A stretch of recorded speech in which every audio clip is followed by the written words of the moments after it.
Shalom, selamat pagi. Puji dan syukur kepada Tuhan, kita semua dalam keadaan baik, selalu dalam penyertaan dan perlindungan Tuhan. Hari ini kita akan melanjutkan pembacaan firman Tuhan dari Kitab Keluaran pasal 26. Sebelumnya marilah sama-sama kita berdoa. Bapa kami yang di surga, dikuduskanlah namamu, datanglah kerajaan-Mu, jadilah kehendak-Mu, di bumi seperti di surga.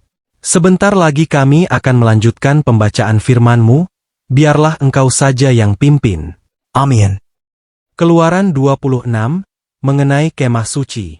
Kemah suci itu haruslah kau buat dari 10 tenda dari lenan halus yang dipintal benangnya dan dari kain ungu tua, kain ungu muda dan kain kirmizi. Dengan ada kerupnya, buatan ahli tenun, haruslah kau buat semuanya itu. Panjang tiap-tiap tenda haruslah 28 hasta dan lebar tiap-tiap tenda 4 hasta. Segala tenda itu harus sama ukurannya.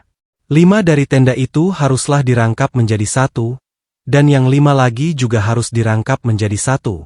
Pada rangkapan yang pertama, di tepi satu tenda yang di ujung, haruslah engkau membuat sosok-sosok kain ungu tua dan demikian juga di tepi satu tenda yang paling ujung pada rangkapan yang kedua.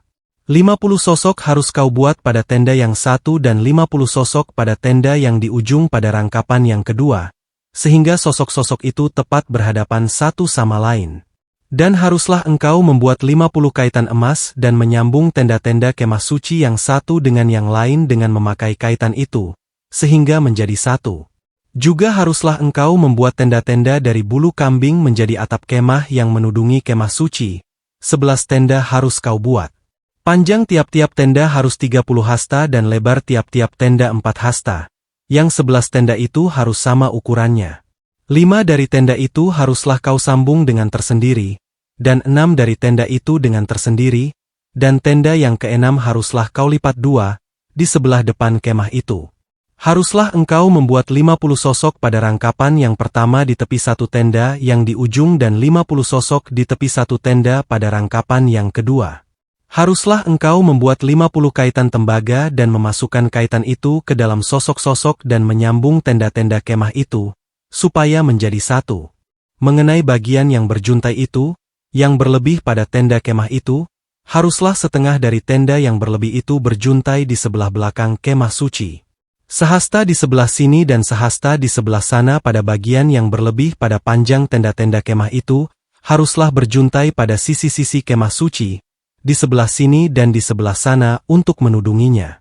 Juga haruslah engkau membuat untuk kemah itu tudung dari kulit domba jantan yang diwarnai merah, dan tudung dari kulit lumba-lumba di atasnya lagi. Haruslah engkau membuat untuk kemah suci papan dari kayu penaga yang berdiri tegak. 10 hasta panjangnya satu papan dan 1,5 hasta lebarnya tiap-tiap papan. Tiap-tiap papan harus ada 2 pasaknya yang disengkang satu sama lain. Demikianlah harus kau perbuat dengan segala papan kemah suci. Haruslah engkau membuat papan-papan untuk kemah suci, 20 papan pada sebelah selatan. Dan haruslah kau buat 40 alas perak di bawah ke-20 papan itu, 2 alas di bawah satu papan untuk kedua pasaknya, dan seterusnya 2 alas di bawah setiap papan untuk kedua pasaknya. Juga untuk sisi yang kedua dari kemah suci, pada sebelah utara, kau buatlah 20 papan. Dengan 40 alas peraknya, 2 alas di bawah satu papan dan seterusnya 2 alas di bawah setiap papan. Untuk sisi belakang kemah suci, pada sebelah barat, haruslah kau buat 6 papan. 2 papan haruslah kau buat untuk sudut kemah suci, di sisi belakang. Kedua papan itu haruslah kembar pasaknya di sebelah bawah dan seperti itu juga kembar pasaknya di sebelah atas, di dekat gelang yang satu itu. Demikianlah harus kedua papan itu. Haruslah itu merupakan kedua sudutnya. Jadi harus ada 8 papan dengan alas peraknya. 16 alas, 2 alas di bawah satu papan dan seterusnya 2 alas di bawah setiap papan. Juga haruslah kau buat kayu lintang dari kayu penaga. 5 untuk papan-papan pada sisi yang satu dari kemah suci. 5 kayu lintang untuk papan-papan pada sisi yang kedua dari kemah suci, dan 5 kayu lintang untuk papan-papan pada sisi kemah suci yang merupakan sisi belakangnya, pada sebelah barat. Dan kayu lintang yang di tengah-tengah papan-papan itu, haruslah melintang terus dari ujung ke ujung. Papan-papan itu haruslah kau salut dengan emas, Gelang-gelang itu haruslah kau buat dari emas sebagai tempat memasukkan kayu-kayu lintang itu, dan kayu-kayu lintang itu haruslah kau salut dengan emas. Kemudian haruslah kau dirikan kemah suci sesuai dengan rancangan yang telah ditunjukkan kepadamu di atas gunung itu. Haruslah kau buat tabir dari kain ungu tua, dan kain ungu muda, kain kirmizi dan lenan halus yang dipintal benangnya. Haruslah dibuat dengan ada kerupnya, buatan ahli tenun. Haruslah engkau menggantungkannya pada 4 tiang dari kayu penaga, yang disalut dengan emas, dengan ada kaitannya dari emas, berdasarkan 4 alas perak. Haruslah tabir itu kau gantungkan pada kaitan penyambung tenda itu dan haruslah kau bawa tabut hukum ke sana, ke belakang tabir itu, sehingga tabir itu menjadi pemisah bagimu antara tempat kudus dan tempat maha kudus. Tutup pendamaian itu haruslah kau letakkan di atas tabut hukum di dalam tempat maha kudus. Meja itu haruslah kau taruh di depan tabir itu, dan kandil itu berhadapan dengan meja itu pada sisi selatan dari kemah suci, dan meja itu haruslah kau tempatkan pada sisi utara. Juga haruslah kau buat tirai untuk pintu kemah itu dari kain ungu tua, kain ungu muda, kain kirmizi dan lenan halus yang dipintal benangnya, tenunan yang berwarna-warna. Haruslah kau buat 5 tiang dari kayu penaga untuk tirai itu dan kau salutlah itu dengan emas, dengan ada kaitannya dari emas, dan untuk itu haruslah kau tuang 5 alas dari tembaga. Amin. Makna Kitab Keluaran pasal 26, menjelaskan tentang pembuatan kemah suci, tabernakel, yaitu tempat kediaman Tuhan di tengah bangsa Israel. Semua dibuat dengan ukuran, bahan, dan susunan yang sangat teratur.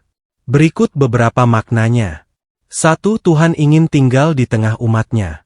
Kemah suci dibuat sebagai tempat kehadiran Tuhan bersama Israel. Maknanya, Tuhan bukan Allah yang jauh, tetapi ingin dekat dan hadir dalam kehidupan umatnya. 2. Tuhan adalah Allah yang teratur dan kudus. Setiap tirai, ukuran, dan bahan ditentukan dengan sangat detail. Maknanya, dalam melayani Tuhan, ketaatan dan ketelitian sangat penting, karena Tuhan adalah Allah yang kudus. 3. Dasar yang kuat menopang kehidupan iman. Papan-papan kemah suci dipasang dengan alas perak dan disatukan oleh palang-palang. Maknanya, kehidupan rohani harus memiliki dasar yang kuat, agar tidak mudah goyah. 4. Tirai pemisah melambangkan kekudusan Tuhan. Ada tirai yang memisahkan ruang kudus dan ruang maha kudus. Maknanya, tidak semua orang bisa sembarangan mendekat kepada Tuhan. Kekudusan Tuhan harus dihormati. 5. Jalan mendekat kepada Tuhan disediakan. Ada pintu masuk menuju kemah suci yang dibuat dengan indah. Maknanya, walaupun Tuhan kudus, Ia tetap membuka jalan bagi manusia untuk datang kepadanya. Kesimpulannya, Keluaran 26 mengajarkan bahwa Tuhan ingin hadir di tengah umatnya, tetapi Ia juga kudus dan harus dihormati. Karena itu, umat Tuhan dipanggil untuk hidup tertib, kudus, dan setia kepadanya. Demikian pembacaan firman Tuhan beserta maknanya untuk hari ini. Sampai berjumpa lagi besok. Tuhan Yesus senantiasa memberkati kita semua. Amin.